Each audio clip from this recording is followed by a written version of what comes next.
الحمد لله وكفى وسلام على عباده الذين اصطفى اما بعد.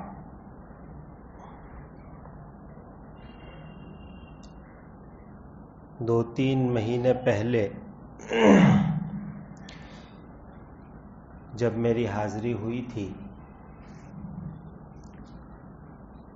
تو چند وظائف آپ حضرات کی خدمت میں پیش کیے تھے، پریشانیوں کے حل کے لیے، کاموں کی رکاوٹ دور کرنے کے لیے، بچے اور بچیوں کے رشتے کی آسانی کے لیے وغیرہ. اس کے بعد بہت سے لوگوں کے فون بھی آئے تو یاد نہیں رہا ہوگا پوچھنے کے لیے. میں نے سوچا کہ اس سلسلے کو کچھ باقی رکھا جائے، تو آج بھی آپ حضرات کی خدمت میں دو عمل بزرگان دین کے مجرب پیش کرنے ہیں.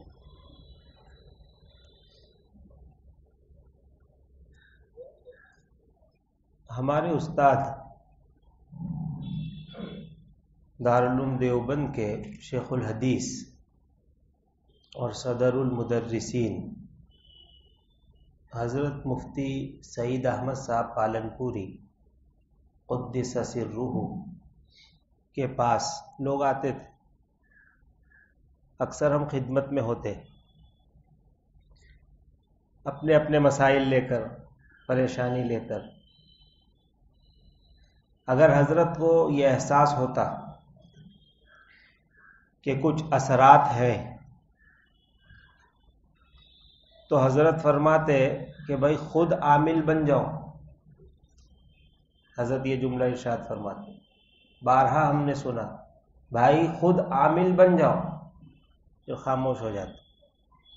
خاص انداز تھا. کچھ دیر کے بعد پھر فرماتے عمل میں بتاتا ہوں، عامل تم بن جاؤ.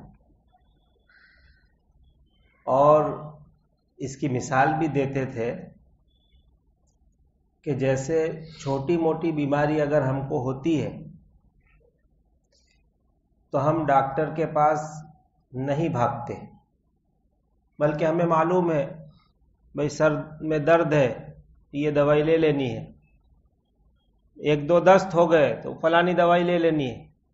تو چھوٹے موٹے ڈاکٹر تو ہم بھی ہیں گھریلو، اور خود بھی اس کو استعمال کرتے ہیں اپنے تجربے سے، اور گھر والوں کو بھی استعمال کرا دیتے ہیں. اور اگر افاقہ نہیں ہوتا تو پھر ہم ڈاکٹر کے پاس جاتے ہیں. لیکن عملیات کے معاملے میں الٹا ہے. جن لوگوں کو عاملوں کا چسکا لگ گیا ہے وہ سر دکھے گا تو بھی تعویذ لینے بھاگے.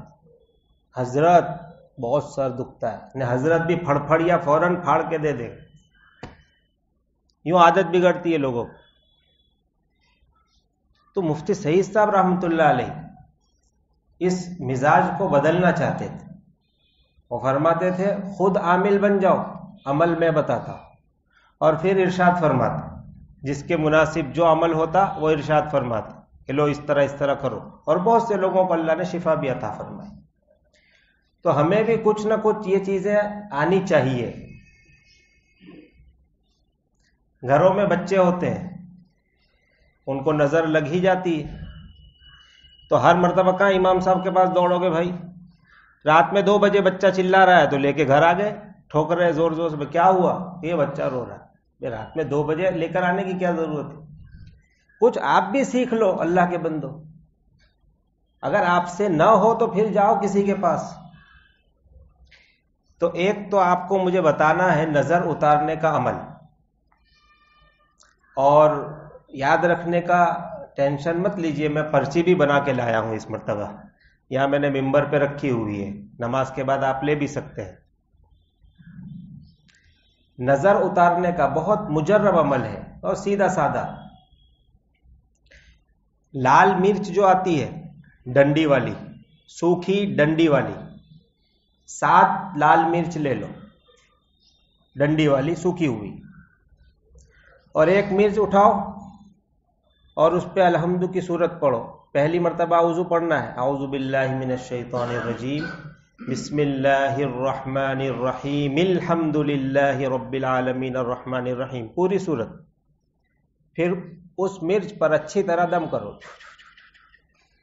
اس کو الگ کر لو. پھر دوسری مرچ پر اسی طرح بسم اللہ الرحمن الرحیم، الحمد للہ رب العالمین، پوری صورت. اسی طرح 7 مرچ پر دم کرنا ہے. پھر 7 مرچ کو اکٹھا لے لو اور جس بندے پر یا جس بندی پر، بڑے پر یا چھوٹے پر نظر کا گمان ہے، اوپر سے نیچے تک 7 مرتبہ اتار لو اور چولہے پر رکھ کے جلا دو.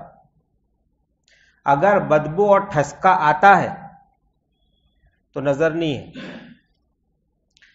اور بدبو اور ٹھسکا نہیں آتا تو سمجھو نظر ہے. آج اتاری، کل پھر اتاریں گے. مغرب بعد اگر اتاریں تو زیادہ اچھا ہے، لیکن ضروری نہیں کہ مغرب بعد ہی اتارنا ہے. بچے کو نظر عشاء کے بعد لگ گئی تو اب کیا آپ 24 گھنٹے انتظار کرتے بیٹھو گے؟ نہیں، فٹافٹ اتارو. دن میں 2 بجے نظر لگی تو فٹافٹ اتارو، لیکن زیادہ اثر مغرب کے بعد ہوتا ہے. تو جب بھی ضرورت ہو اس طرح سے 7 مرچ پر دم کر کے اتار لو، چولہے پہ جلا دو. اگر بدبو اور ٹھسکا نہیں آیا تو کل پھر سے اتار لینا. پھر بدبو ٹھسکا نہیں ہے تو تیسرے دن پھر اتار لینا. عام طور پر 3 دن میں تو نظر اتر ہی جاتی، پہلی مرتبہ میں اتر جاتی. ابھی 2 دن پہلے ہمارا بچہ بہت رو رہا تھا، چین سے ہی نہیں بیٹھے. اس کو گھما کے لائے باہر سے تو رونا ہی شروع کر دی. 1 گھنٹے تک 2 گھنٹے تک دیکھا قابو میں نہیں آ رہا ہے تو مرچ لیے اتارا اور اتار کے یوں چولہے پہ رکھا، کھیلتا ہو گیا، فوراً نظر اتر گئی. اتنا آسان ہے ہمارا دین، اور اتنی سب چیزیں اللہ پاک نے ہمارے لیے رکھی ہے، تو ہمیں فائدہ اٹھانا چاہیے. تو اپنے اوپر نظر لگے اس کے لیے بھی ہے، بچوں پہ لگے اس کے لیے بھی عمل ہے، ہمیں اس سے فائدہ اٹھانا چاہیے. سمجھ میں آیا ہوگا نا بھائی؟ تو پرچی بھی یہاں رکھی ہے. خاص کر دولہا اور دلہن شادی والے دن سب سے زیادہ سجے ہوئے ہوتے ہیں. دولہا کا بھی وہ دن یادگار ہوتا ہے، دلہن کا بھی یادگار ہوتا ہے، اور سینکڑوں لوگ آتے ہیں ہر طرح کے، اور عجیب عجیب نظروں سے وہ دیکھتے ہیں تو نظر لگ ہی جاتی. اور کئی مرتبہ اس نظر کی وجہ سے لڑائی جھگڑے شروع ہو جاتے ہیں پہلے دن سے. تو دولہے دلہن کے لیے آپ سارے انتظامات کرتے ہیں، بہت ساری فکریں کرتے ہیں، ان کو نظر اتارنے کا عمل بھی تحفے میں بتایا کرو. یہ ماں باپ کی ذمہ داری ہے، بتایا کرو ان کو. اور شادی کے دن سے لگاتار 7 دن ان کو کہنے کا رات میں مرچ اتار ہی لینے کی. اور یہ بھی کوئی ضروری نہیں کہ 7 مرچ سب کے الگ الگ ہونے چاہیے، ایسا کوئی ضروری نہیں. اگر 2 بچے آپ کے گھر میں ہیں تو 7 ہی مرچ لو، پہلے اس پہ سے اتار ڈالو، پھر دوسرے پہ سے اتار ڈالو، اس کو جلا دو. تو دلہن بھی اتار لے وے، دولہا بھی اتار لے وے، چولہے پہ روز جلا دے. کتنی پریشانیوں کا حل اس میں موجود. اور حدیث میں حضور نے فرمایا کہ نظر کا لگ جانا یہ حق ہے، لگ جاتی ہے نظر، اور صحابی کو لگی ہے. اور ترمذی میں روایت موجود ہے، نبی پاک صلی اللہ علیہ وسلم نے پورا طریقہ بتایا کہ اس طرح جا کے نظر اتارو، فلاں کی نظر لگی ہوئی ہے، اور نظر اتاری گئی تو وہ اچھے بھی ہو گئے. تو یہ کوئی ہوائی باتیں نہیں ہے، یہ حدیث سے ثابت ہے. نظر کا لگ جانا حق ہے میرے بھائی. حفاظت کی دعائیں بھی پڑھنی چاہیے، اور اگر لگ جائے نظر تو اس کا یہ عمل ہے. یہ پہلا عمل تو تھا نظر اتارنے کا. دوسرا عمل ہے جادو کاٹنے کا. اگر آپ کو ایسا محسوس ہو رہا ہے کہ کسی نے جادو کیا ہوا ہے، سحر کا اثر محسوس ہو رہا ہے، بہت آسان عمل. اللہ تبارک و تعالی نے کچھ چیزوں کے اندر کچھ تاثیریں رکھی. سیب میں بھی تاثیر ہے، آم کی اپنی تاثیر ہے، املی کی اپنی تاثیر ہے. چیزوں میں اللہ نے تاثیر رکھی ہے، تبھی تو یہ جڑی بوٹیاں دوائی کے طور پر استعمال ہوتی ہے اور بیماری سے ہم ٹھیک ہوتے ہیں. اگر تاثیر نہیں رکھتے اللہ تو کیسے فائدہ ہوتا بتاؤ؟ تاثیر اللہ ہی نے رکھی اور اللہ کے حکم سے وہ اثر کرتی. تو اجوا کھجور، حدیث میں آیا اجوا کھجور، اس میں اللہ نے یہ تاثیر رکھی ہے قدرتی طور پر. حضور پاک صلی اللہ علیہ وسلم نے ارشاد فرمایا کہ جو بندہ صبح میں اجوا کھجور کھا لے، شام تک جادو کرنے والے کا جادو اس پر اثر نہیں کرے. لو کچھ پڑھنا نہیں ہے، کچھ نہیں پڑھنا، وہ اجوا کھجور میں اللہ نے تاثیر رکھی، یہ حضور نے فرمایا صلی اللہ علیہ وسلم. تو اللہ نے جن کو پیسے دیے ہیں وہ اجوا کھجور بھی استعمال کیا کریں، اور کھجور جب کھائیں تو طاق عدد میں کھانا سنت، 3 کھاؤ، 5 کھاؤ، 7 کھاؤ، طاق عدد میں. لیکن اگر کسی کو شوگر کا مرض ہے، وہ 3 یا 5 کھجور نہیں کھا سکتا، ہاں 1 کھا سکتا ہے تو کوئی مسئلہ نہیں، مجبوری ہے 1 ہی کھاؤ. پھر ضروری نہیں کہ 3 کا عدد پورا کرو نے اپنی شوگر بڑھاؤ، یہ ضروری نہیں، 1 کھا لو. اگر 1 بھی نہیں کھا سکتے، آدھی کھا لو اور اللہ سے دعا کر لو، یا اللہ میں تو پوری 3 کھاتا لیکن میری بیماری اجازت نہیں دیتی، تو اسی آدھی میں مجھے برکت دے دے. تو یہ اجوا کھجور سے حفاظت ہوتی ہے. دوسرا عمل، بیری کے جو پتے ہیں، بورڈی کے جھاڑ جو آتے ہیں، بیری کے پتے، اس پتے میں اللہ نے یہ تاثیر رکھی ہے کہ وہ جادو کو کاٹ دیتا ہے. لو، کچھ پڑھنا ورنا نہیں ہے، بغیر پڑھے وہ جادو کو کاٹنے کی صلاحیت رکھتا ہے، اللہ نے رکھی ہے تاثیر بیری کے پتوں میں. عمل بہت آسان ہے، 21 بیری کے پتے لے لو، 21، اور جس بالٹی سے آپ غسل کرتے ہیں گرم پانی ہو، اس میں اس کو ڈال کے ہلا لو بیری کے پتوں، اور اگر تھوڑا کوٹ کے ڈال دو تو اور بھی اچھا ہے. ہلا لو پانی میں اور اس سے غسل کر دو، آپ کا جادو اتر جائے. کچھ پڑھنے کی ضرورت بھی نہیں ہے، اس میں اللہ نے قدرتی طور پہ تاثیر رکھی. اور اگر آپ پڑھ بھی لیتے ہیں تو جتنا گڑ ڈالو گے اتنا میٹھا ہوگا. پڑھ لو تو پھر نور علی نور، اور اچھا ہے. 7 مرتبہ قل اعوذ برب الفلق اور 7 مرتبہ قل اعوذ برب الناس، یہ 2 صورتیں پڑھ لیجئے 7 مرتبہ، اور 21 پتوں پر دم کر دیجئے. پھر اس کو کوٹ کر پانی میں ملا دو اور اس گرم پانی سے نہا لو، روزانہ صبح میں نہاؤ 7 دن تک. اللہ پاک اس کی برکت سے سحر کے اثر کو کیا کر دے گا؟ ختم کر دے گا. مجرب عمل ہے. خیر، یہ 2 عمل آپ کی خدمت میں پیش کی، ایک نظر اتارنے کا، ایک جادو کاٹنے کا، اور دونوں کی پرچیاں یہاں ممبر پر رکھی ہوئی ہے، نماز کے بعد آپ لے بھی سکتے ہیں.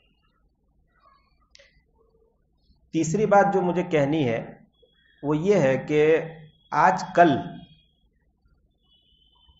پوری دنیا میں اور خاص کر ہمارے ملک میں ایک مہم چلائی جا رہی ہے بہت خاموشی کے ساتھ، مسلمانوں کے عقائد کو کمزور کرنے، ایمان کو کمزور کرنے، اللہ رسول پر جو بھروسہ اور یقین ہمارا بیٹھا ہوا ہے اس کو ہلانے کی کوشش چل رہی ہے. ہر اعتبار سے اسکول کی لائن سے بھی چل رہی ہے، وہاں بھی ہمارے بچوں کی ذہن سازی ہو رہی ہے، سوشل میڈیا پہ بھی چل رہی ہے، وہاں بھی ہو رہا ہے، یوٹیوب پر بھی ہے، وہاں بھی ہو رہا ہے، الیکٹرانک میڈیا، پرنٹ میڈیا، اس میں بھی یہ چیزیں چل رہی. میں آپ کو مثال دیتا ہوں. اب ہماری یہ ذمہ داری بنتی ہے میرے بھائی کہ ہم نگرانی رکھیں. اس ماحول کو ہم بدل تو نہیں سکتے، وہ تو کشمکش رہنی ہے حق اور باطل کی، لیکن چوکنا رہیں، اپنی حفاظت کریں، اپنے ایمان کی حفاظت کریں، اپنے بچوں کے ایمان کی حفاظت کریں. یہ ہماری سب سے بڑی ذمہ داری بنتی ہے. ہم ان کے کھانے کی فکر کریں، اس سے زیادہ ضروری ہے کہ ہم ان کے ایمان کی فکر کریں. ہم ان کے کپڑوں کی فکر کریں، اس سے زیادہ ضروری کہ ان کے ایمان کی فکر کریں. اگر کھانا نہیں ملا یا کپڑے نہیں ملے تو زیادہ سے زیادہ دنیا میں آدمی تکلیف اٹھا سکتا ہے، اور اگر ایمان ختم ہو گیا اللہ نہ کرے تو دنیا آخرت دونوں برباد ہو جائے. تو جو ہمارے بچے اسکول جاتے ہیں ان کے والیان سے میری یہ گزارش ہے کہ ہفتے میں 15 دن میں 1-2 گھنٹہ فارغ کر کے بیٹھے اپنے بچوں کے ساتھ اور ان کو پوچھے بھائی پہلا پیریڈ کیا ہے، اس میں کیا کیا بتایا استاد نے، کچھ باہر کی بات بتائی، کچھ مسلمانوں کے بارے میں کہا، کچھ قرآن کے بارے میں کہا، کچھ مکہ مدینہ کے بارے میں کہا. آپ بچوں سے جب پوچھیں گے تو بچے الرٹ ہو جائیں گے، اور اسکول میں جب بھی ایسی کوئی بات ان کے سامنے پیش کی جائے گی تو اس کو نوٹ کریں گے اور آپ کو آ کے بتائیں گے ابا ابا آج ایسا کہلا. بولو ہے کہ نہیں؟ یہ ہماری ذمہ داری. اتنی تو فکر ہم کر سکتے ہیں. یہ کیسی عجیب بات ہے کہ ہم اسکول والوں کو فیس بھی دیں ان کی جی حضوری بھی کریں، ضرورت پڑنے پر ان کی جوتیاں بھی اٹھا لیں اور اپنے بچوں کا ایمان بھی بیچ دیں. یہ افسوس اور دکھ کی بات ہے میرے بھائی. پیسے بھی دو، ایمان اور دین کا بھی سودا کرو. یہ کہاں کی عقل مندی ہو سکتی ہے بتائیے. ایک شخص نے خود اس کا واقعہ سنایا تھا کہ کسی بہت بڑی انٹرنیشنل اسکول میں اپنے بچے کا داخلہ کروائے اور بالکل بے فکر، میرا بچہ تو فلانی اسکول میں جاتا ہے گا، نہیں یوں ہے گا، نہیں تو ہے گا. 1-1.5 سال کے بعد اس کو خیال ہوا گیا، کبھی پوچھا ہی نہیں ہم نے بچے سے کیا پڑھ رہے ہو. اے بیٹا لا تیرا بستہ لے کے آ. تو 5ویں 6ٹھی کلاس کا بچہ ہوگا، چھوٹا سا، لے کے آیا. جب باپ نے اس کی نوٹ بک کھولی بچے کی، تو بچے نے اپنے ہاتھوں سے نوٹ بک کے اوپر لکھا ہوا تھا کہ اللہ 3 ہے، حضرت عیسیٰ، حضرت مریم اور اللہ تینوں مل کے خدا بنتا ہے. یہ فرسٹ پیج کے اوپر اس بچے نے اپنے ہاتھوں سے لکھا ہوا تھا. اور وہ صاحب دیندار، اتنی بڑی ان کی داڑھی، ان کے تو پاؤں کانپنے لگے کہ کیا ہوگی. جب ہم غفلت میں رہیں گے میرے بھائی تو ہم ہی ذمہ دار ہوں. اسکول پڑھانا بھی ضروری ہے، بھیجیں گے ہم اسکول میں، لیکن نگرانی بھی رکھیں گے اپنے بچوں کی کہ کیا ہو رہا ہے وہاں پر. تو میری آپ سے گزارش ہے کہ آپ اس سلسلے میں توجہ دیں گے بھائی، دیں گے نا انشاءاللہ. دوسری بات، بہت سے پروگرام ایسے چل رہے ہیں، بہت سے پروگرام جن میں بچوں کے عقائد کو خراب کرنے والی باتیں. ایک مرتبہ میں نے بیان کیا کہ اس طرح کی چیزیں ہمارے سننے میں آ رہی ہے، اگر ہمارے دوستوں کے علم میں ہو تو مجھے آ کے بتائے. میں ہم تو دیکھتے نہیں ٹی وی، تو ہمیں کیسے پتا چلے. تو میں نے اعلان کیا باضابطہ کہ جو ایسی کوئی چیز ہو تو مجھے لا کے بتانے کا، اور اپنے امام صاحب کو بتاؤ، علماء کو بتاؤ، ان تک پہنچاؤ تو صحیح کیا ہو رہا ہے. تو ایک صاحب میرے پاس آیا اور مجھے انہوں نے بہت تفصیل سے بتایا کہ ایک سیریل آتا ہے بچوں کا، بال ویر کے نام سے، بال ویر کے نام سے بچوں کا سیریل ہے. اور اس کی اسٹوری انہوں نے سنائی کہ ایک ایپیسوڈ میں پورا یہ بتایا ہے، پھر دوسرے میں یوں بتایا ہے. تو میں تو چونک گیا. میں نے کہا کیا ہمارے بچے دیکھتے ہیں؟ بولے مفتی صاحب ہر گھر کے ہر بچے دیکھتے ہیں. ہمارے بچے کی کیا بات، ہر گھر کا ہر بچہ بالویر دیکھتا ہے. یہ میرے بھائی بالکل جائز نہیں بالویر دیکھنا، اس پر روک لگائی جائے. اس بالویر کے اندر جو بنیادی چیز ہے وہ ہے شرک، توحید کو خراب کرنا، اور دیوی دیوتاؤں سے ہوتا ہے. یہ عقیدہ بٹھانے کی کوشش پورے زور اور شور کے ساتھ اس بالویر کے ذریعے کی جا رہی ہے. اور ہمارا معصوم بچہ جس کی سلیٹ ایک دم صاف ہے، اس کو کچھ پتہ نہیں سازش کیا ہوتی ہے، ایمان کیا ہوتا ہے. ابھی سے اس کے دل میں شرک کا بیج بویا جا رہا ہے. یہ بالویر تو ایک ہے، اس کے علاوہ بھی ہو سکتے ہیں پروگرام جس کے اندر یہ اپنے دھرم کی باتیں ہمارے بچوں کو سکھا رہے ہیں دھیرے دھیرے، اور ہمارے بچے سیکھ رہے ہیں. اور انہوں نے یہ بھی بتایا کہ بہت سے بچے اس نام کو پکارنے لگے ہیں کہ فلانی مدد کے لیے، فلانی. اعوذ باللہ من ذالک. مسلمان کے گھر میں پیدا ہوا، مسلمان کا بچہ، اور وہ فلانی دیوی اور فلانی دیوتا کو پکارنے لگے. اس سے بڑی افسوس اور دکھ کی کوئی بات نہیں.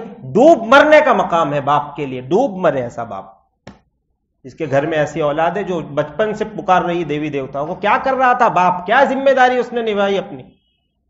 اس لیے میرے بھائیوں اس پر دھیان دینے کی ضرورت ہے. بچے جو دیکھ رہے ہیں آپ کے گھر میں، دیکھیں گے، اس سے ہم نہیں روک سکتے، لیکن کچھ نگرانی رکھو. کیا دیکھ رہے ہیں، صحیح بھی ہے یا غلط؟ غلط ہے تو ان کو سمجھاؤ کہ بیٹا یہ اپنے ایمان کے خلاف کی باتیں، یہ اپنے نہیں دیکھ سکتے. اپنے ایک اللہ کو مانتے، اپنے دیوی دیوتاؤں کی پوجا نہیں کرتے. سمجھے گا بچہ، اس کے دل میں بھی ایمان کی روشنی. اسی طرح میڈیا کے اندر بھی آئے دن ایسے مضامین آ رہے ہیں جو ہمارے عقائد پر اور ہمارے اسلامی اعمال پر نکتہ چینی کرتے ہیں، اور ہمارے نوجوان کو شکوک اور شبہات میں مبتلا کرتے ہیں، ڈاؤٹ پیدا کرتے ہیں ان کے دلوں میں. ابھی چند روز پہلے گجرات متر میں ایک کالم آتا ہے گوچر اگوچر، اس میں مذہبی باتیں ہوتی، اس میں یہ بات لکھی ہوئی تھی حج کے زمانے میں کہ مسلمان جو یہ دعویٰ کرتے ہیں کہ وہ ایک اللہ کے ماننے والے ہیں، وہ پتھر کی پوجا نہیں کرتے، ان کا یہ دعویٰ بالکل باطل اور پوکڑ چھے، آداو تدن پوکڑ چھے، پوکڑ بے اصل دعویٰ ہے، ایسا نہیں ہے۔ مسلمان بھی پوجا کرتے ہیں بت کی۔ کیسے بھائی کرتے ہیں؟ تو اس نے آگے لکھا کہ ہندو یہ مورتی پتھر کی بنی ہوئی اس کو پوجتا ہے، اور مسلمان کعبہ شریف کو پوجتا ہے، وہ بھی پتھر کا بنا ہوا، یہ بھی پتھر، وہ اس کے سامنے سجدہ کرتا ہے، یہ اس کے سامنے سجدہ کرتا ہے۔ تو ان کا یہ کہنا کہ ہم پتھر کی پوجا نہیں کرتے تو غلط بات ہو گئی۔ خامخواہ ان کے مولویوں نے ان کے دماغ میں ٹھونس رکھا ہے، وہ بھی پتھر کے پجاری ہے۔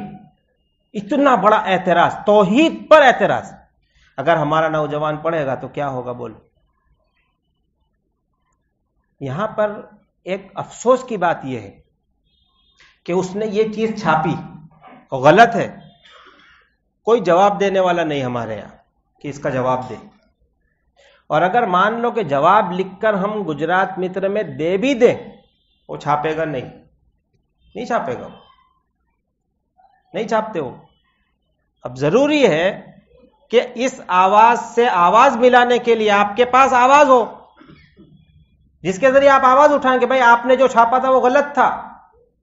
تلوار کی کاٹ تلوار سے ہوتی ہے اور قلم کی کاٹ قلم سے ہوتی ہے۔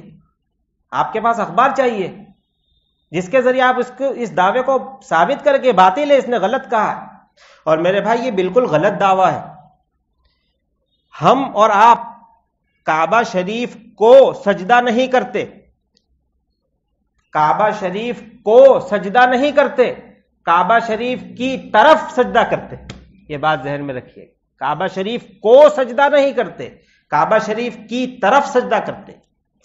اللہ نہ کرے اگر بیت اللہ شریف کا جو مکان ہے پتھر کا بنا ہوا، اگر اس کو کوئی ڈھا دے، ختم کر دے، زمین دوست کر دے، تب بھی ہم اسی طرف نماز پڑھیں گے۔ بات سمجھ میں آئی؟ اسی طرف، اور طواف بھی وہیں ہوگا، اسی جگہ کا طواف ہوگا جہاں کعبہ کی عمارت تھی۔ اس جگہ پر اللہ رب العزت کی تجلی برستی، اس اللہ کی تجلی کو ہم سجدہ کرتے، اور اللہ نے بتایا کہ اس طرف آ کے سجدہ کرو تو ہم کرتے ہیں۔ اگر کوئی سمت اللہ مقرر نہ فرماتے تو چوک بازار والے ادھر سجدہ کرتے اور نان پورے والے ادھر سجدہ کرتے، رام پورے والے ادھر سجدہ کرتے، پوری قوم بکھر جاتی۔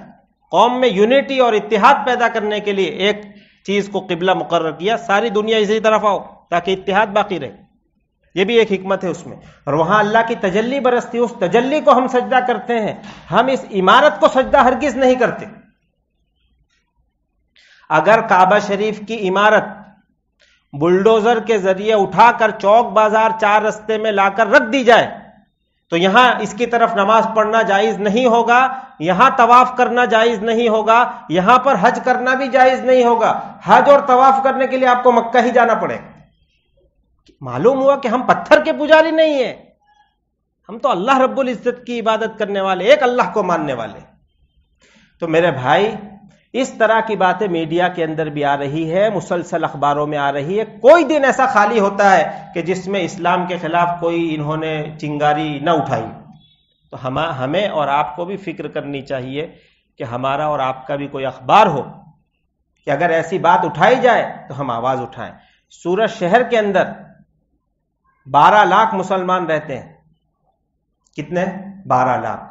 اور ان 12 لاکھ مسلمانوں کے پاس ایک بھی اخبار نہیں۔ تعجب کی بات، اتنی بڑی قوم جو لاکھوں کروڑوں روپے ادھر ادھر خرچ کرتی ہے، جو دعوتوں میں شادیوں میں لاکھوں اڑا دیتی ہے، اس کے پاس اپنی آواز اٹھانے کے لیے اخبار نہیں۔ جس قوم کے پاس اخبار نہیں ہے وہ گونگی ہے، وہ اپنی آواز نہیں اٹھا سکتی۔ بہت دکھ اور افسوس کی بات ہے، 12 لاکھ کی تعداد میں مسلمان رہتے ہیں اور ان کے پاس اپنے پاس کوئی اخبار نہیں۔ میرے بھائی ایک نیا اخبار شروع کرنا یقیناً مشکل ہے، اور پرمیشن بھی بہت دیر سے ملتی ہے، اور نہیں دیتے۔ اب تو سمجھو صاف صاف میں کہہ رہا ہوں، نہیں دیتے مسلمانوں کو پرمیشن۔ ہمارے سورت میں ایک اخبار ہے 50 سال پرانا، امید ساپتاہک کے نام سے 50 سال پرانا اخبار ہے اور تمام بزرگان دین کا منظور نظر رہا ہے. حضرت شیخ الحدیث مولانا زکریا کاندھلوی رحمۃ اللہ علیہ سے لے کر قاری طیب صاحب رحمۃ اللہ علیہ سے لے کر مولانا سعد مدنی رحمۃ اللہ علیہ سے لے کر تمام بزرگان دین کا منظور نظر رہا ہے اور سینکڑوں بزرگان دین نے اس اخبار کے لیے دعا کی. اور اس اخبار کی خوبی یہ ہے کہ مسلسل 50 سال سے مسلمانوں کے مسائل کو اور مسلمانوں کی آواز کو بے دھڑک اٹھاتا ہے. 1985 میں امانت آندولن ہوا. امید اخبار نے جو کالم لکھے ہیں دوسرے کسی اخبار نے نہیں لکھے مسلمانوں کے لیے. اتنے بے باک کالم امید نے لکھے. 1992 میں فسادات ہوئے. امید کے آج بھی تنتری لیک موجود ہے, دانت کھٹے کرنے والے اور ماں کا دودھ یاد دلانے والے. اتنے بنداس لکھے ہوئے. حکومت کے خلاف آواز اٹھانی تھی, اس اخبار نے ہمیشہ اٹھائی. مسلمانوں کی اور ہماری آواز ہمیشہ اٹھائی ہے. کسی مسلک کے لیے نہیں, کسی ایک خاص گروپ کے لیے نہیں, بلکہ پوری مسلم قوم کے لیے اس اخبار نے ہمیشہ اپنی آواز اٹھائی. ہماری خواہش ہے اور ہم یہ کوشش کر رہے ہیں. یہ اخبار بھی بند ہو گیا تھا میرے بھائی, اور پورے گجرات کے اندر, گجرات ٹوڈے تو احمد آباد سے نکلتا ہے 300 کلومیٹر دور, لیکن اس کو چھوڑ کر پورے گجرات میں یہ ایک ہی ساپتاہک ہے مسلمانوں کا. اس کے علاوہ اور بھی تھے, مجاہد تھا اور بہت سے ساپتاہک تھے, لیکن ایک ایک کر کے ہماری دلچسپی نہیں تو ہماری آوازیں ختم ہوتی گئی, ہم گونگے ہوتے گئے. اب مشکل سے یہ ایک اخبار بچا ہوا ہے امید ساپتاہک, وہ بھی بند ہو گیا تھا. مرزا صاحب یہاں بیٹھے, اس کے ٹرسٹی ہے, بہت سالوں سے بند ہو گیا تھا, پھر انہوں نے شروع کیا ہے. تو میرے بھائیوں, میری آپ سے گزارش ہے کہ آپ اس اخبار کے ممبر بنیے. یہ دینی اخبار بھی ہے. حضرت مفتی احمد صاحب خانپوری دامت برکاتہم کے فتاوی پورے ایک صفحے میں پچھلے 20 سالوں سے آ رہے ہیں. ان سے پہلے مفتی اسماعیل واڈی والا رحمۃ اللہ علیہ کے فتاوی آتے تھے. پورا ایک صفحہ حضرت کے فتاوی کا آتا ہے, تفسیر آتی ہے, حدیث آتی ہے, اور اسلام کے خلاف جو آواز اٹھائی جا رہی ہے اس کا جواب اس اخبار میں ہوتا ہے. اور میرے بھائی, کبھی کبھی لوگ کہتے ہیں کہ اس میں پرانی خبر ہوتی ہے. جی ہاں, کبھی اس میں پرانی خبر بھی ہوتی ہے, کیونکہ دینک نہیں ہے, ڈیلی اخبار نہیں ہے. لیکن جو خبر آپ ڈیلی اخبار میں پڑھیں گے اس کا پوائنٹ آف ویو اور اس کا پوائنٹ آف ویو زمین آسمان کا فرق ہوگا. جس چیز کو یہ اخبار ہائی لائٹ کرے گا وہ ہوگی جو آپ کے کام کی ہوگی, اور وہ اس چیز کو ہائی لائٹ کرتے جو ان کے کام کی. ہماری یہ کوشش ہے کہ سورت شہر میں 10,000 اس کے ممبر بن جائے. ابھی 2200-2300 ممبر ہیں. ہماری کوشش ہے کہ شہر میں 10,000 کم سے کم 12 لاکھ میں سے 10,000 مسلمان اس کے ممبر بن جائیں اور اس کو پڑھنے والے ہوں. میرے بھائی یاد رکھیے, اگر ہم 10,000 ہی صحیح اس اخبار کو پڑھیں گے, اور ہمارے کیا مسائل نہیں ہیں, اگر ہمارے مسائل اٹھائے گئے اس اخبار میں اور 10,000 مسلمانوں میں چرچا ہوا کہ یہ ہمارے مسائل ہے, اس پہ کوئی دھیان نہیں دے رہا, ہمارے خلاف یہ ہو رہا ہے, یہ ہو رہا ہے, تو میرے بھائیوں باطل کی صفوں میں گونج ہماری پہنچے گی انشاءاللہ. ان کی کاپیاں چاہے 1.5 لاکھ نکلتی ہو, ہماری چاہے 10,000 ہو, لیکن 313 1,000 پہ ہمیشہ بھاری رہے ہیں. یہ مسلمانوں کی خوبی اور خصوصیت ہے. اس لیے میرے بھائی, ایسا اخبار جس نے ہمیشہ ہمارے لیے آواز اٹھائی, جس میں دینی مضامین بھی ہے, پالیٹکس کی باتیں بھی ہیں, بہترین اخبار ہے. 6 روپے اس کی قیمت, 1 مہینے کے 25 روپے اور 1 سال کے صرف 300 روپے. ہم ایک کٹنگ چائے پیتے ہیں تو 10 روپے کی آتی ہے, اور روزانہ کی کتنی کٹنگیں ہم اڑا دیتے ہیں. کیا اپنی قوم کی آواز کو بچانے کے لیے ہم اتنا نہیں کر سکتے؟ ایک گجرات نیوز فلیش اخبار بھی یہاں نکلتا تھا سورت شہر میں, لیکن وہ بھی بند ہو گیا. ایک ایک کر کے سب بند ہو گئے. کیوں؟ قوم نے سپورٹ نہیں کیا. کیا ہم یہ چاہتے ہیں کہ آخری آواز جو ہماری بچی ہوئی ہے, کیا ہم اس کو بھی قربان کر دیں, کیا ہم اس کو بھی بند کر دیں؟ اس اخبار کے سرپرست حضرت مولانا شیخ حنیف لوہاروی صاحب دامت برکاتہم اور بزرگان دین کے مشورے سے یہ کام کر رہا ہے. تو میری آپ حضرات سے گزارش ہے, نماز کے بعد یہ حضرات باہر بیٹھیں گے, آپ اس کے ممبر خود بھی بنیے, اپنے دوستوں کو بھی بنائیے. انشاءاللہ یہ اخبار آپ کے گھر میں آئے گا تو آپ کے بچوں کی دینی تربیت میں بھی آپ کی مدد کرے گا, ان کی ذہن سازی بھی یہ اخبار کرے گا. اور آج اس امید اخبار کے اوپر 1.5 لاکھ روپے کا قرض بھی ہے. تو جو بھائی اہل خیر حضرات للہ پیسوں سے تعاون اور مدد کرنا چاہتے ہوں, ان سے بھی گزارش ہے کہ جو ہو سکے وہ مدد کر کے اس اخبار کو مضبوط کیجئے. اللہ رب العزت اس اخبار کو باقی رکھے. 50 سال سے چلتی ہوئی بزرگوں کی امانت ہے, اب آج ہمارے ہاتھوں میں ہے تو ہماری بھی کچھ ذمہ داری ہے. ہم یہاں آئے چل کر, اب تعاون کرنا یہ آپ کی ذمہ داری. ہاتھ ہم نے پھیلائے، مدد آپ کو کرنی ہے۔ اللہ رب العزت کہی سنی ہوئی باتوں پر عمل کی توفیق عطا فرمائے۔ وآخر دعوانا ان الحمد للہ رب العالمین۔ جن کی